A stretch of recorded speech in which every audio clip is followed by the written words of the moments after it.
Հայաստանի Հանրապետության վարչապետի հետ աղոթքի գնացող նախարարը, որի ամուսինը կրոնական Ռեմա կազմակերպության քարոզիչ է, հանուն աթոռի պատրաստ է ամեն զոհողության։ Պետք է լողորդ կդառնա, պետք է բասկետբոլ կխաղա, հեծանիվ կքշի, միայն թե նախարարի աթոռը պահպանի։ Ոչինչ, որ առողջապահության ապահովագրության համակարգը ձախողել է, ոչինչ, որ չի կարողանում բուժհաստատություններում առկա խնդիրները լուծել, եւ պետպատվերը տարվա կեսից հետո ավարտվում է, որ նորածիների մավան դեպքերը աղաղակող են, որ մարդիկ վիրահատության փող չունեն, գլխավորը վարչապետի կողքին կանգնելն է, որ կարողանա ամուսնու ընկերությունների հետ նախարարության գնումների մրցույթներ կազմակերպել, հարստանալ, որ $3200 պայուստակ բռնել կարողանա։ Լևոն Տեր-Պետրոսյանի կնոջ ընկերուհու աղջիկը հաջողությամբ մոռացել է անցյալն ու առաջին նախագահին։ Մեռելիս դաչի, գիտնական ոչիր եւ այլ արտահայտություններ անող Աննա Հակոբյանի եւ նրա ամուսնու բոլոր քայլերի հետ նախարար Ավանեսյանը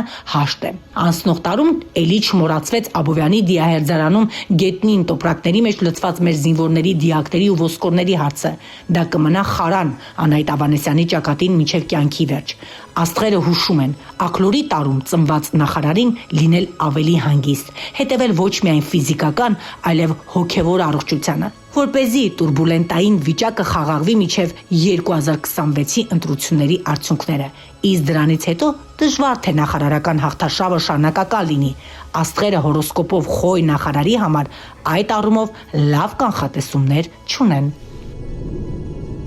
2026-ին ընթരാճ հումորային շարք, որը 15 տարի ժողովուրդ օրաթերթը պահում է որպես անխախտ ավանդույթ։